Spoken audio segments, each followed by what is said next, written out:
Hola hermanos, ¿qué tal? Mi nombre es Jorge González y encantado de estar aquí, leer la epístola, la que llaman la más grande de las epístolas, Romanos. Y hoy es uno de los capítulos favoritos, ¿no? Romanos capítulo 8 al 10. Así que, bueno, es la lectura 326, ya estamos por terminar el año. Y vamos a leer, vamos a orar. Padre, te doy gracias, Señor, porque tú nos has dado tu palabra. Te pido entendimiento, Señor. Te pido entendimiento para que abra nuestros ojos y podamos profundizar más en tu palabra y seguir viéndote a ti, Dios, y ser transformados a tu imagen al verte. Te doy gracias en el nombre de Jesús. Amén. Dice Romanos 8, ¿no? Ah, bueno, recuerden, ¿no? Que el primer capítulo habla del pecado de los gentiles, el segundo de los judíos, y en el tercero dice, ya hemos dicho, por cuanto todos pecaron están destituidos de la gloria de Dios, y luego habla del evangelio, habla en el capítulo 4 cómo la fe viene la salvación es por fe, y lo sigue explicando en el 5, el 6 habla, ¿no? Del pecado, de la analogía, en el 7 el matrimonio, y luego ahora empieza con uno de los versículos más famosos y de mis favoritos de toda la Biblia, es, ahora pues, ninguna condenación hay para los que están en Cristo. Los que no andan conforme a la carne, sino conforme al Espíritu. Porque la ley del Espíritu de vida en Cristo Jesús me ha librado de la ley del pecado y de la muerte. Porque lo que era imposible para la carne, por cuanto era débil por la carne, Dios enviando a su Hijo en semejanza de carne de pecado y a causa del pecado, condenó al pecado en la carne. Evangelio puro donde dice, ya no hay condenación. Si tú estás en Cristo, esa acta de decretos que iba en tu contra ya fue clavada en la cruz. Tú estás en Cristo, ya no hay condenación, porque lo que era imposible para la ley, por cuanto era débil por la carne, o sea, nosotros, lo que exigía la ley, era imposible que nosotros la cumpliéramos. Dios envió a su Hijo en semejanza de carne de pecado, en semejanza, no en carne de pecado, sino en semejanza de carne de pecado, condenó al pecado en la carne, en la cruz, ahí. Para que la justicia de la ley se cumpliese en nosotros, que no andamos conforme a la carne, sino conforme al Espíritu.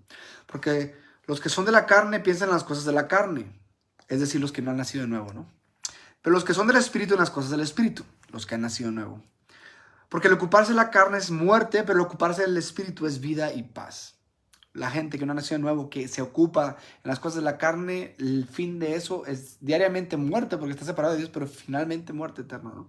Pero para nosotros que hemos nacido de nuevo es vida y paz.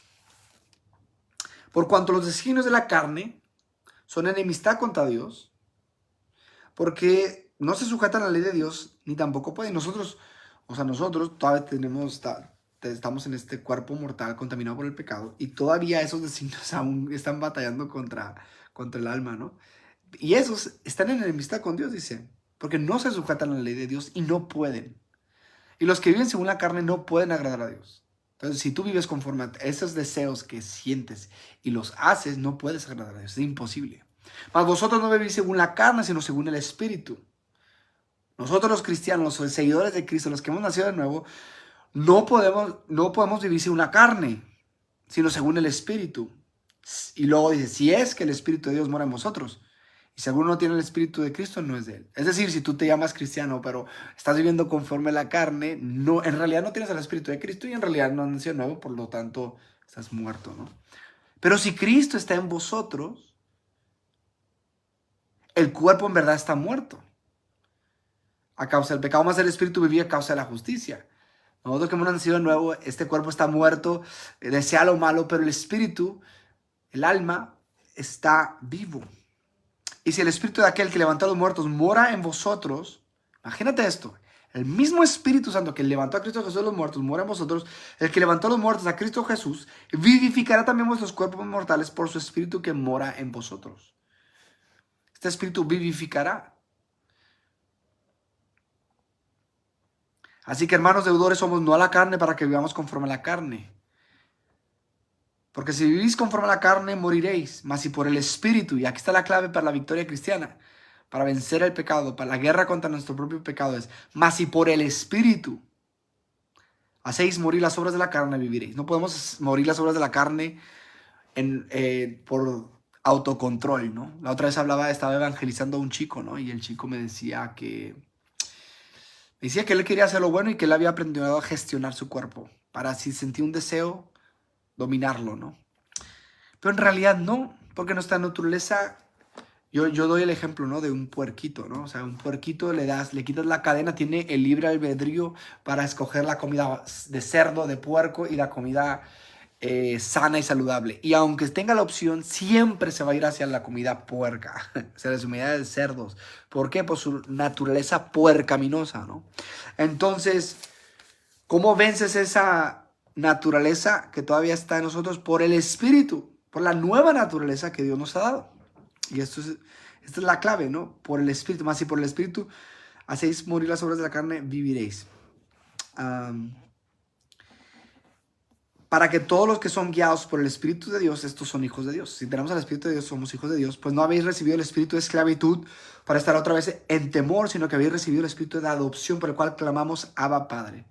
O sea, al recibir el Espíritu somos hijos de Dios, somos sus hijos y ahora ya no estamos bajo esclavitud del pecado, sino en libertad y podemos decir Abba Padre. El Espíritu mismo da testimonio a nuestro espíritu de que somos hijos de Dios. El Espíritu mismo da evidencia, da testimonio de que somos sus hijos, porque ya no vivimos conforme a la carne, como lo dice en el pasado, ¿no? Yo a veces escuchaba de que, no, pues que es una voz que te dice, eres hijo mío. En realidad, yo creo que el pasaje lo que está diciendo es de que el testimonio es evidencia, el fruto, ¿no? O sea, cuando estás regenerado, cuando has nacido de nuevo, amas al prójimo, amas al Señor, amas su palabra, amas vivir para Él, odias el pecado. No significa que estás libre del pecado totalmente. Hay una lucha que estás venciendo diariamente por el Espíritu. Y si hijos, entonces ya Pablo está diciendo, ok, somos hijos porque tenemos al Espíritu, y si hijos también herederos de Dios. Y coherederos con Cristo, si es que padecemos juntamente con Él, para que juntamente con Él seamos glorificados. Parte del paquete es padecer juntamente con Él. Parte de la vida cristiana es sufrimiento, es padecer por Él, porque si estamos viviendo conforme a Él, vamos a sufrir rechazo de este mundo, vamos a negarnos a nosotros mismos, vamos a padecer por Él. Para que juntamente con Él seamos glorificados. Sí, para la glorificación necesitamos para la resurrección necesitamos la crucifixión, ¿no? Entonces, pues tengo por cierto, y aquí Pablo animando a la iglesia en Roma, ¿no? Pues tengo por cierto que las aflicciones del tiempo presente no son comparables con la gloria venidera que nosotros ha de manifestarse. Los problemas actuales no se comparan con la gloria eterna que se va a manifestar, no se compara nada. Dice, porque el anhelo ardiente de la creación es aguardar la manifestación de los hijos de Dios. O sea, la creación misma, la creación está aguardando, ¿qué quiere? Desea la manifestación de los hijos de Dios. Que yo creo que en conexión a todos se está refiriendo a la resurrección de los muertos, a cuando Cristo va a venir, se va a manifestar. Está esperando esa manifestación porque la creación fue sujetada a vanidad, no por su propia voluntad, sino por causa de aquel que la sujetó en esperanza. O sea, la creación, desde que Adán y Eva pecaron, está sujeta a vanidad. Dios trajo maldición por el pecado de Adán y Eva. Dios le dio autoridad a Adán y Eva, pero por el pecado que ellos mismos hicieron, Dios trajo esta maldición sobre la tierra, que por eso hay tanta cosa, terremoto, tormenta, etcétera, ¿no? Pero la creación misma será libertada a la esclavitud de corrupción, a la libertad gloriosa de los hijos de Dios. Es decir, esta creación que fue sujetada a vanidad por la culpa de los hombres, ahora, si el primer Adán provocó esto, ¿cuánto más el postrer Adán, el mejor Adán, Cristo Jesús, cuando se manifieste los hijos de Dios en la resurrección, será libertada? Y lo que la Biblia habla de tierra nueva, cielo nuevo, ¿no?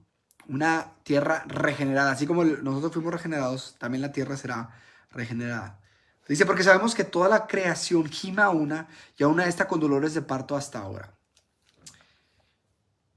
Ahora, aquí hace la similitud, ¿no? Porque la creación misma está gimiendo, ¿no? Y lo podemos ver yo creo que está conectado con lo que está gimiendo en cuanto a todas las cosas malas que están pasando en la tierra, ¿no? Desde Adán y Eva hasta ahora, ¿no? Terremotos, huracanes, tormentas, fuegos, tierra seca, desiertos, todo eso está gimiendo la creación a una con dolores de parto hasta ahora. Y no solo ella, sino que también nosotros mismos, que tenemos las primicias del Espíritu,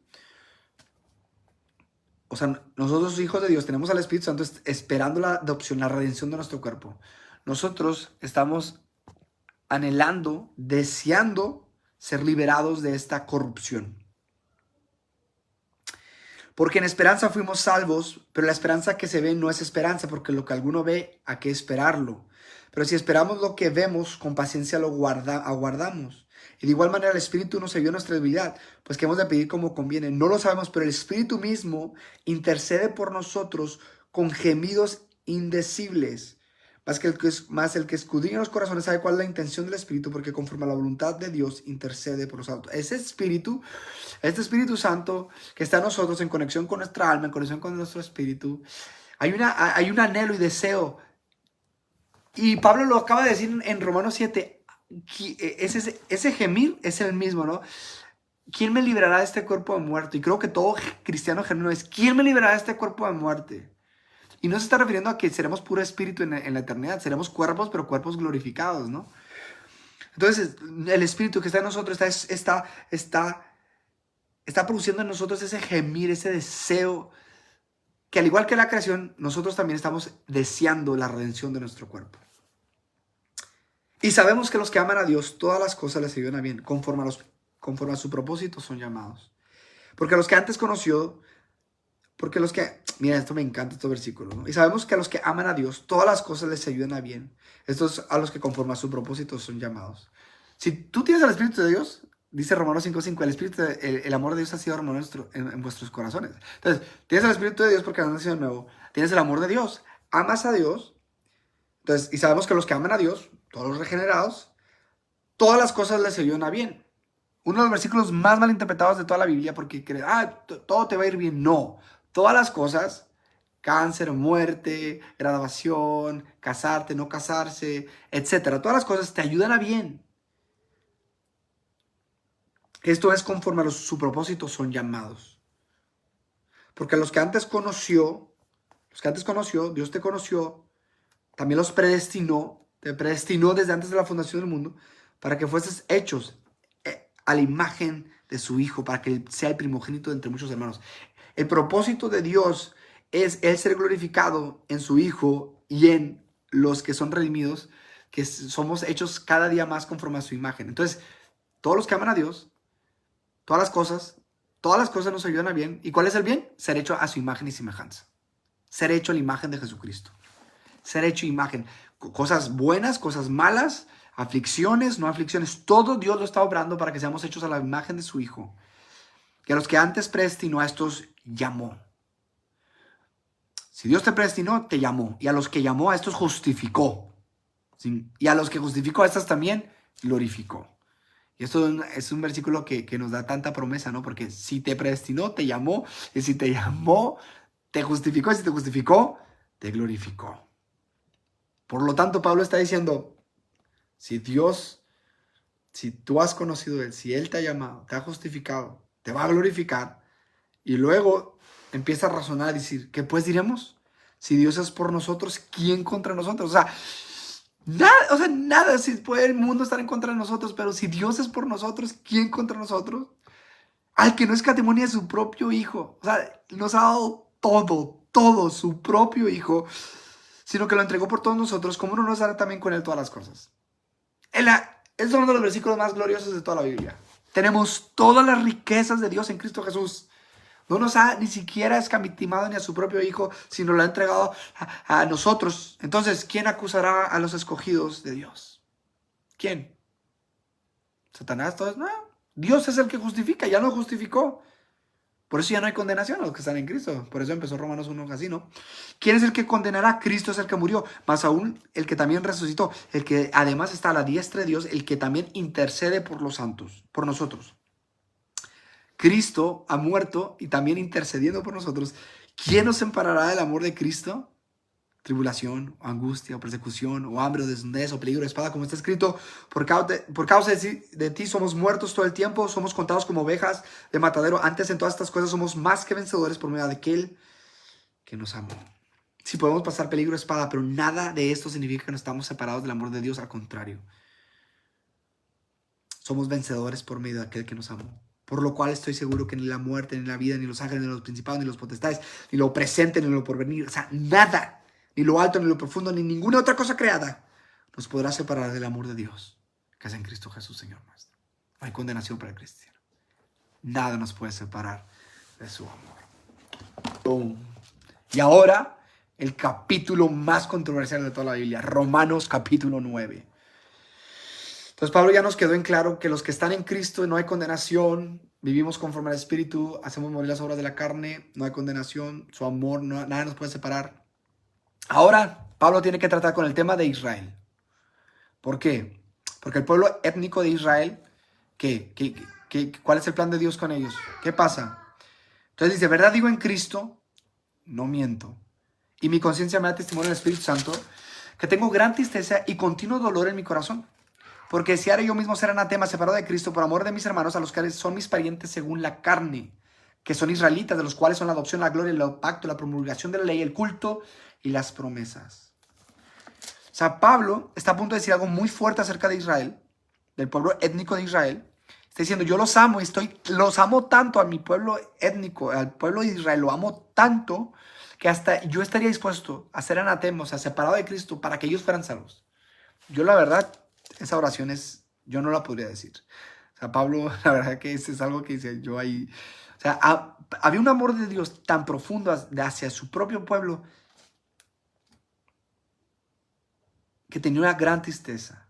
Y lo empieza a decir, y empieza a continuar la lista que empezó en el capítulo 3 y empieza a decir, los israelitas tienen muchas ventajas, dice, viene la adopción, la gloria, el pacto, la promulgación de la ley, las promesas de quienes son los patriarcas, o sea, Abraham, Isaac, Jacob, todos ellos vinieron por medio de esta descendencia, y de los cuales según la carne vino Cristo, o sea, Cristo mismo vino a través del pueblo de Israel, tiene muchas ventajas, tiene muchas bendiciones, el cual es Dios sobre todas las cosas, bendito por los siglos, amén. Aquí este versículo nos dice que Jesús es Dios claramente, ¿no? Por los que dicen que no.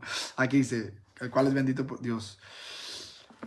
Pero dice, no que la palabra de Dios haya fallado, porque no todos los que descienden de Israel son israelitas. O sea, Pablo está tratando el pueblo, hay una promesa que el pueblo de Israel será salvo. Pero aquí está diciendo, no todos los que descienden de Israel son israelitas. O sea, no por descender físicamente no por tener sangre judía eres israelita necesariamente. Dice, ni por ser descendientes de Abraham son todos hijos. ¿Se acuerdan cuando los fariseos estaban, nosotros somos hijos de Abraham? Y Jesús dijo, yo puedo levantar hijos aún de estas piedras. Entonces, ¿qué es lo que te hace un verdadero israelita? De hecho, en el capítulo 2 lo vemos también. No es judío no es la circuncisión la de la carne, sino la del corazón. Entonces, Pablo está mostrándonos que Israel será salvo, pero el verdadero israelita, dice, ni por ser descendiente de Abraham son todos hijos, sino en Isaac te será llamada descendencia. O sea, no todos los hijos de Abraham eran hijos de la promesa, solamente el hijo de Abraham, de Isaac, porque era hijo de la promesa. Esto es, no son los que son hijos según la carne, sino son los hijos de Dios, sino que son hijos según la promesa, son contados como descendientes. O sea, Isaac era un hijo de Dios porque era hijo de la promesa, porque la palabra de la promesa es esta, por este tiempo vendré y Sara tendrá un hijo. O sea, Dios le dio una promesa a Abraham, él lo creyó y le fue contado por justicia, y por medio de Isaac será la descendencia. Entonces está diciendo un ejemplo, está diciendo Pablo que Abraham tuvo hijos, lo que contaba eran los hijos que fue por medio de la promesa, es decir, Isaac.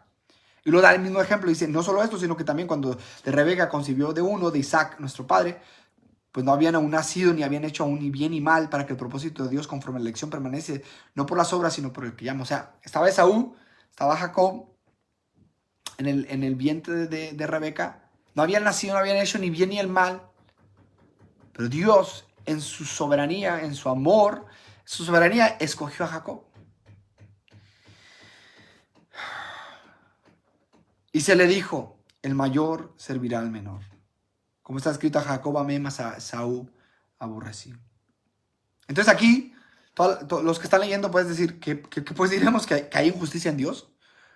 O sea, y esto es lo controversial de la controversia que a mí me tocó leer, ¿no? Pero es controversial en todos los siglos de la historia este pasaje, pero está muy directo, está muy Pablo mismo dice, ¿qué pues diremos? ¿Es injusto Dios? Dice Pablo, de ninguna manera. No es injusto. Pero, o sea, básicamente dice, no es injusto. Vamos a lo que dice la palabra. Pues a Moisés dice, tendré misericordia del que yo tenga misericordia y me compadeceré del que yo me compadezca. Dios es soberano y Él se va. Todos merecemos ir al infierno. No hay ninguno que merezca ir al cielo. Y Él se compadece del que quiere tener de compadecerse. Punto. Así que no depende del que quiere ni del que corre, sino de Dios que tiene misericordia. Porque la Escritura dice a Faraón, para esto mismo te he levantado, para mostrar en ti mi poder y para que mi nombre sea anunciado por toda la tierra. ¿Por qué escogió Dios a Faraón? ¿Por qué lo endureció? Para que Él sea glorificado. De manera que de quien quiere tener misericordia, que quiere endurecer, endurece. Palabras muy fuertes estas. Pero no hay escapatoria, aquí lo dice muy claramente. Pero me dirás, ¿por qué pues inculpa? Si Dios escoge, ¿por qué inculpa? Porque la respuesta de Pablo, ¿quién ha resistido a su voluntad? Él es soberano.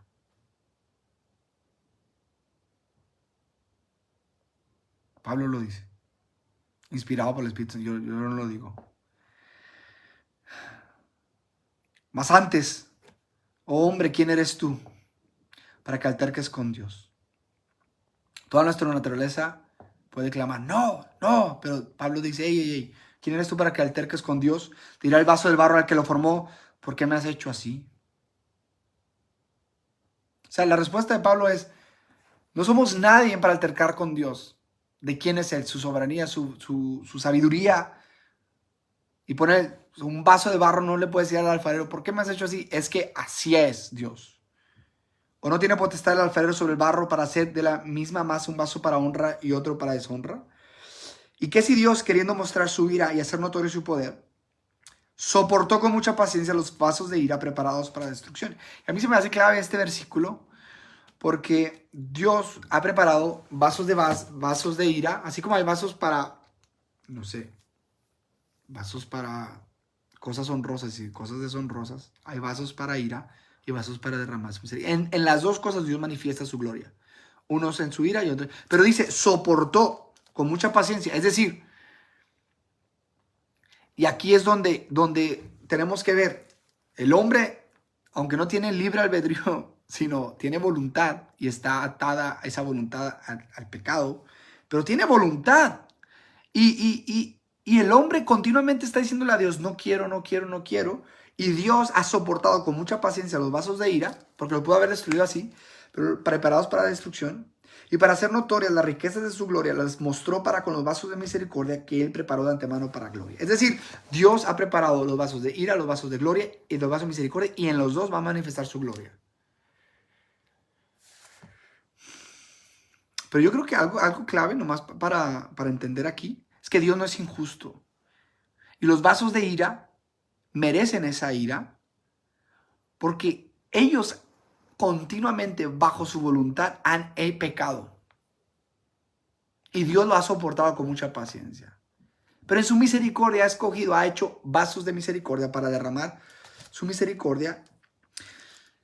Entonces aquí Dios le decía a los cuales también ha llamado, esto es a nosotros. No solo de los judíos, sino también de los gentiles. Y aquí está hablando ya de la iglesia, ¿no?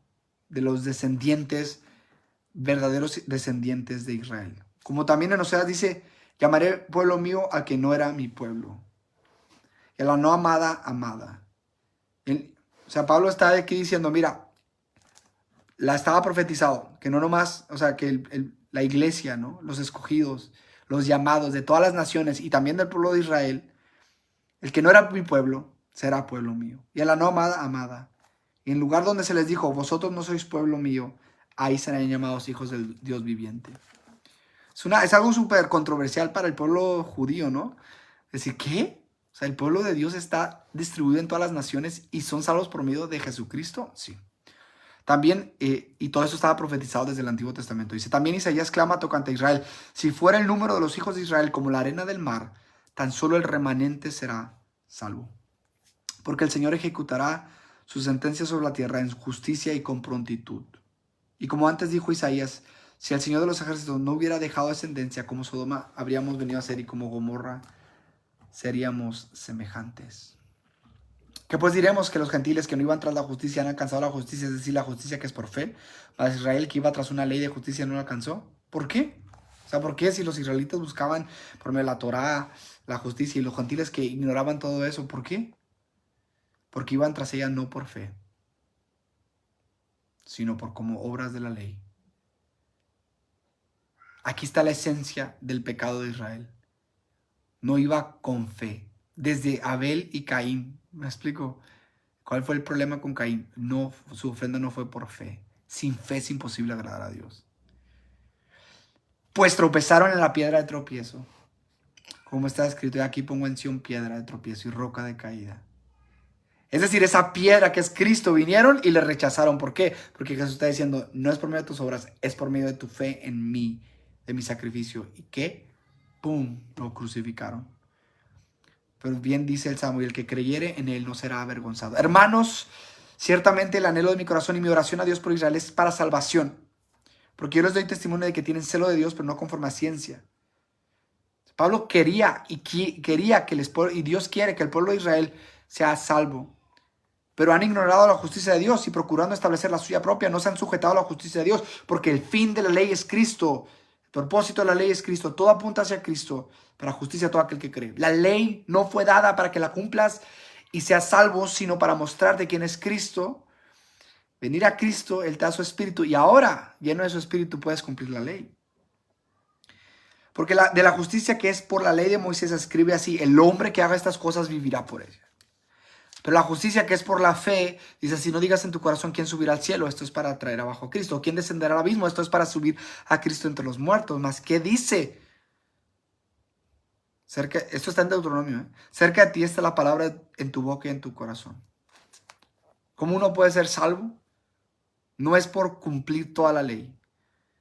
Es por poner tu confianza en Cristo. Esta es la palabra de la fe que predicamos. Que si confesares con tu boca que Jesús es el Señor y creyeres en tu corazón que Dios le levantó a los muertos, serás salvo. Porque con el corazón se cree para justicia, pero con la boca se confiesa para salvación. Es decir, para la salvación se te necesita creer en Jesucristo que justifica, que murió por nosotros, que resucitó para cargar la culpa de nuestro pecado y darnos vida eterna. Y está tan lejos como en tu boca decir creo. Hombre, que ese creerse tiene que ver reflejado por arrepentimiento, claro, ¿no? Porque se enseña que si repites una oración eres salvo y en realidad repetir una oración no salva, ¿no? Pero aquí está hablando de que cuando hay una verdadera convicción y crees y confiesas, ¿no? Pero la Escritura dice, todo aquel que en él creyere no será avergonzado. Porque no hay diferencia entre judío y griego. No tiene ventaja aquí, en la salvación no tiene ventaja ni el judío ni el griego, pues el mismo que es Señor de todos, es rico para todos los que le invocan. Es rico para todos los que le invocan. Él manifiesta su gracia a todos los que le llaman. Y aquí cita a Joel donde dice, porque todo aquel que invocara el nombre del Señor será salvo. ¿Qué necesitas para salvación? Invocar a Él, llamar a Él. Necesita ayuda. Es como el que se está ahogando. ¿Qué tienes que hacer? Clamar, llamar al salvavidas. No puedes nadar, no puedes salvarte, simplemente llamar. ¿Y qué dice? Serás salvo.